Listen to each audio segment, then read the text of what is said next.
In this video, I'll be showing you how to create a professional looking promo video inside CreateStudio Pro.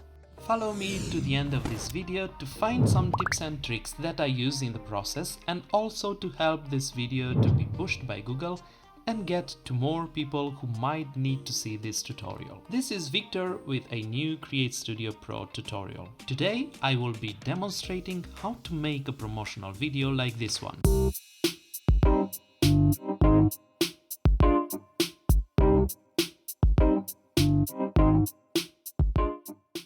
I'll be taking you through the steps of making one from start to finish. So let's get started. From the Shapes menu, let's select a rectangle to use as our background and then change its color to this nearly white color I have here. I will quickly change the name of this to BG as background and securely fix it in place to stop it from being moved inadvertently when editing other elements. I'm going to add a text box and set the color to black. The text inside will say Nike, and right here increase the spacing between letters at 100 and then the scale I'll make it 98. I'll go down here and click here on tiles to enable tiles. Tiles are a powerful tool included in CreateStudio Pro that lets you quickly duplicate or replicate any layer you select. With tiles, you can easily duplicate unique elements and create stunning designs in no time. I just activated the tiles feature for my text element and it created a beautiful canvas with my word repeated infinitely. Now, I don't need so many words columns for my promo video, so I'm increasing the horizontal margin distance between words to 165 and vertical margins to 8%. This should give me the perfect look for my video. Once my text is selected, I can go to motion, select the position and bottom. In the preset settings, I will adjust the Y position to -200 to change the starting point of the animation. I click here to change the easing and I'll choose linear. Extend here this motion preset to cover the whole length of this element. I am clicking on duplicate to make a copy of this text, and for this copy I will want to change the color. So from this color control I will switch to the linear gradient and I will select this orange gradient from my favorites. By having this orange text selected, I'll move it down so that it's evenly spaced between the other elements. Now that I have my two text elements nicely arranged, I'm going to group them together and name this group Nike Group Up. In this group, I will have the rolling text on the upper half of my canvas. For this text to be visible only on the upper half of my canvas, I will need to mask the group, so I will bring in a square shape and adjust it to cover the upper half of my canvas. To find out where exactly my horizontal center line would be, I will open this guidelines tool and add a horizontal guideline. My mask seems to be perfectly aligned, so I can go on and delete this guideline. Let's rename this shape as Mask Up. Select both the text group and the shape. Right click and choose to mask the text with the blue square. So now the text is only visible on the upper half of my canvas. Having the upper half text all set, I'll go on and bring another text element on the canvas. I am also typing Nike word. The text in the lower half of the canvas will have different scale value than the previous text I was setting up. Remember, that one was 98. For this one right here, I'll set a value of 132. You will see soon why I need to set a different value. The letter spacing will be the same, 100. Next, I'll go to Tiles and Activate. Here I will make the horizontal margin distance between words to 118 and the vertical margins to 6%. I will go to Motion, select again Position and Bottom. For this one too, I will extend the motion preset to cover the whole length of the element. I am clicking on Duplicate to make a copy of this text, and for this copy I will also change the color. I go on and switch to the linear gradient and let's select the same orange gradient from my favorites. Zoom in a little bit and grab this orange text to move it down so that it's evenly spaced between the other elements. Once I've done that, I go to group them together and I rename this group.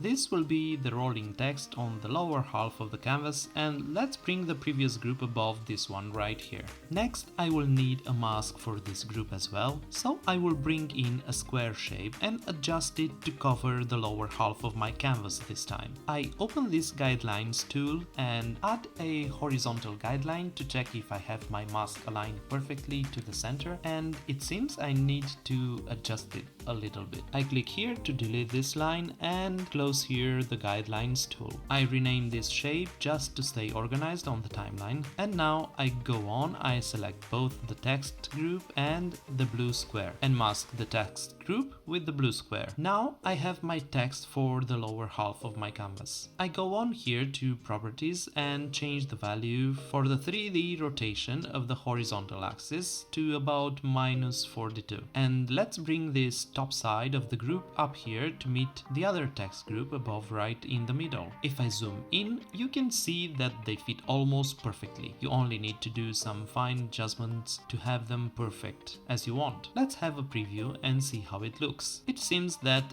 the one below it is way too fast. I'll open the group and select this motion preset, and right here in the preset settings you can see that I forgot to make the same changes like for the upper text, and that is why this one is too fast. I'll change this Y position to -200 to change the starting point of the animation, and I click here to change the easing and I'll choose linear easing. I'll do the same for the one below. Remember that in this group we have a black color text group and another text group with a gradient color.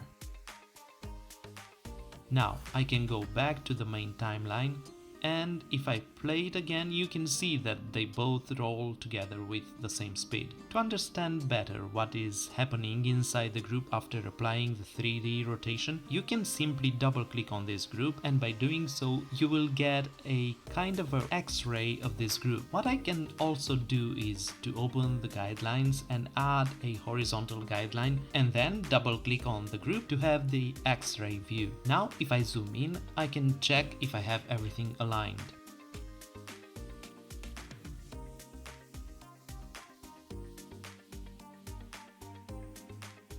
Click outside to exit the masked group. Next, I go here to my scenes, and here I have this shoe display group I have previously created for this promo video. So I'll just grab this one and bring it here on the canvas. To create this shoe display, I've been using the pen tool right here on the top. If you'd like to see a detailed tutorial about how to use the pen tool, please check the link on the screen in the top right corner. I'll also leave a link in the description box below. I'll open the group and please observe how this shoe display is composed. I'll move the shapes around. I have created 4 shapes to form the shoe display. Having these shapes in a group, it makes it easier for me to move the group around and even to add a preset motion animation, which I'll do next.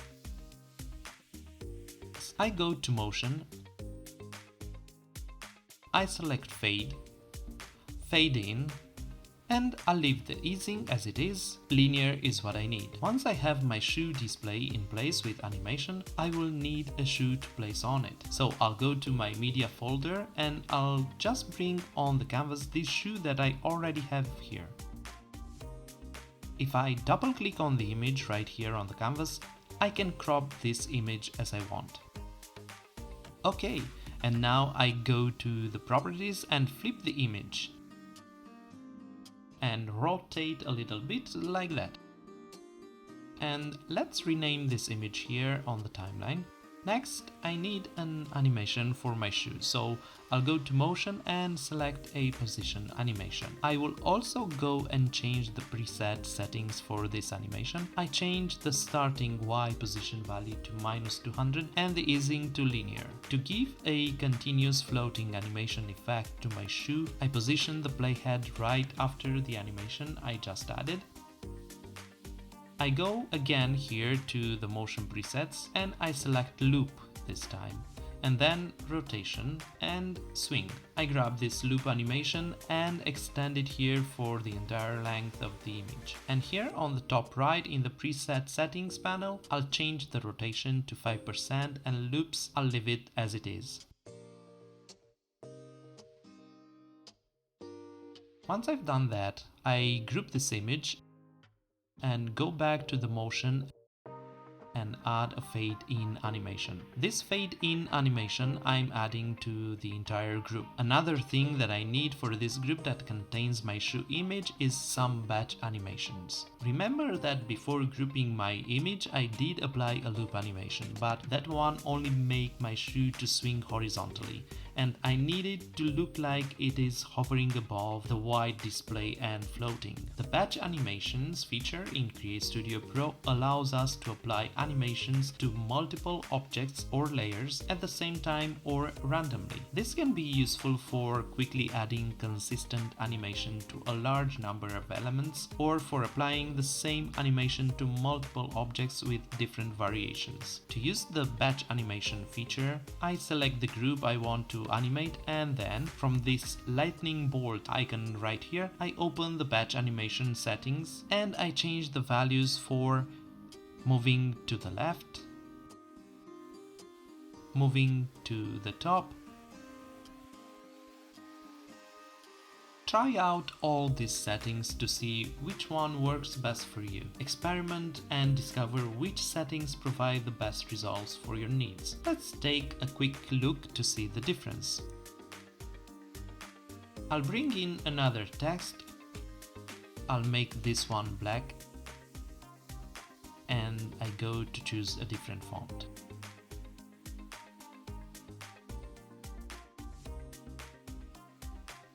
Now I type in some text.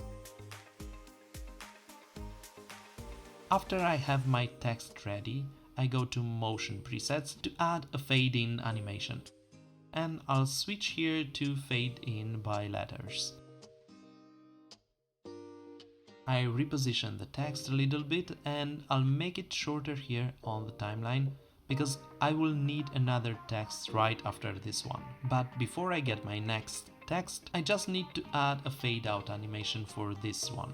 Now, right here where this text ends, I'll bring in another text, but this time I won't bring a text element. Instead, I will bring in one of the components we have in CreateStudio Pro. I bring this typewriter on the canvas. I just make it shorter like that here on the timeline, and go here to the top right to edit the text for this component. First thing I need to do is to delete this secondary text. I only need one sentence here. I go on and fill in my text. And right here for sound of typing, I select none, and for the cursor, I will disable the blinking at the end of the typing. And let's see how it looks. Next, I go in the media folder and I'll get this Nike logo I have imported earlier. Let's make it smaller and position in place.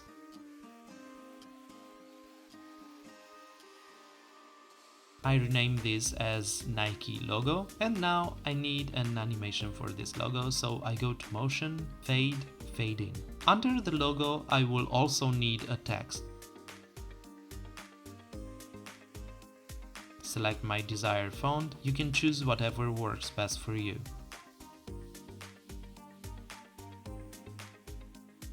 And then I type in some text. Position to fit well under the brand logo. And go to motion, select fade, and fade in. Right here in the animation settings, select to animate by letters. I'll extend this animation a little bit. Once I have the brand logo and the text in place and animated, I select both right here on the timeline, group them together, rename the group. Moving forward, I open components again, and this time I'll bring this infinite scroll on the canvas. I grab this top side of the element, and by dragging this down, I'll make the text smaller for this infinite scroll, and I think that would be okay. Let's change the text background right here. I'll make it the same color with this text. Also change the text color to black, and I select a different font. And now I'll type in my text. I'll write in, "Just do it." Here on the right, you can adjust your own desired settings for the text. Let's see. I also need to change the direction of the scrolling text. I just switch here to backward. Let's see once again.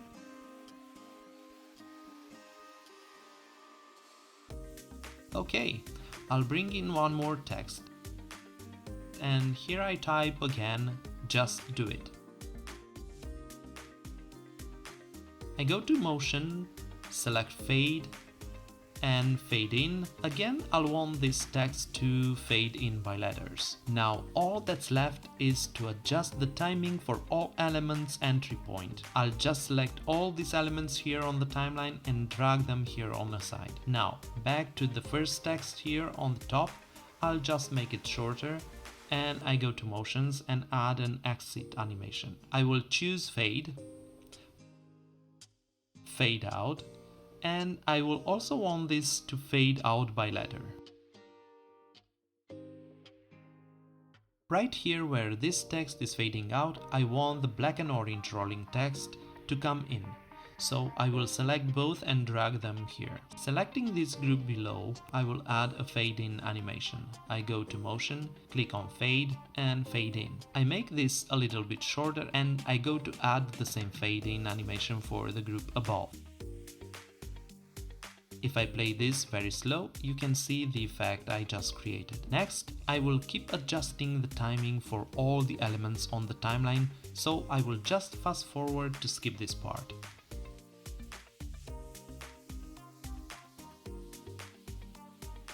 Okay, now I will need some effects. I go here to Effects section. I get this glitch effect and drop it on my shoe here on the canvas. Here on the right we have the settings for the glitch effect, so you just try out all the settings to see which one works best for you with this effect. Explore and discover which settings provide the best results for what you have in mind. If you want, you can follow the exact values I input in here. Now, for this brand logo right here, I will add the same effect with the exact same settings.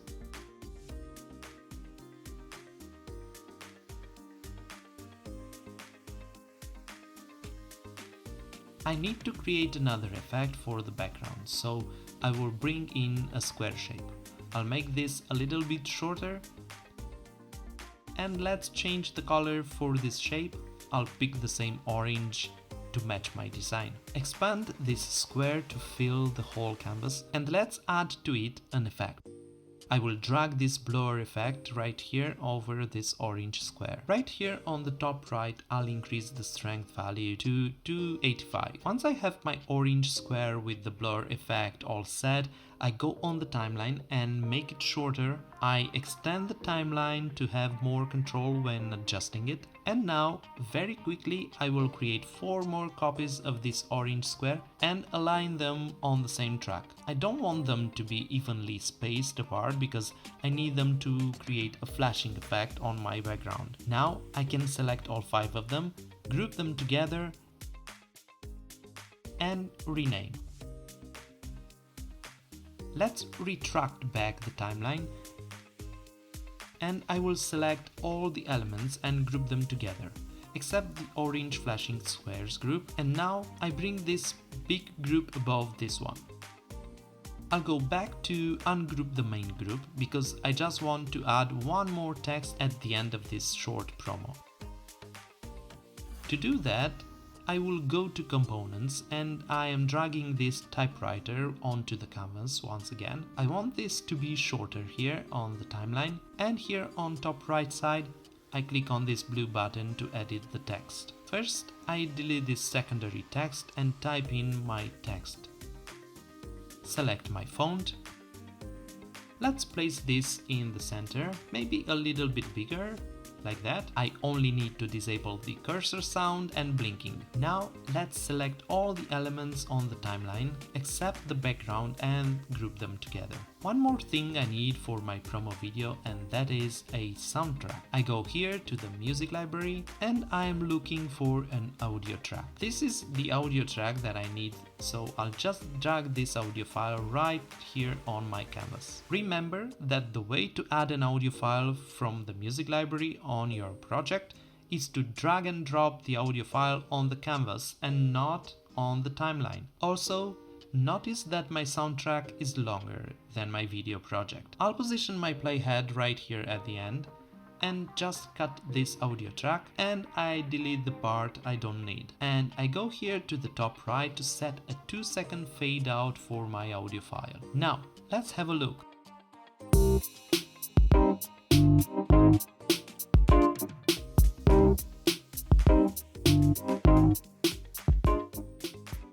Thank you for watching. If you loved what you see, then definitely make sure to leave me a like, give me a thumbs up, and click the subscribe button. That allows these videos to get seen by more people. Google likes to see that you're enjoying it. Also, don't forget to check out my other video tutorials. And if you have any thoughts or would like to suggest a topic for my next tutorial, please feel free to leave a comment below. I'd love to hear what you think. Until next time, have fun creating.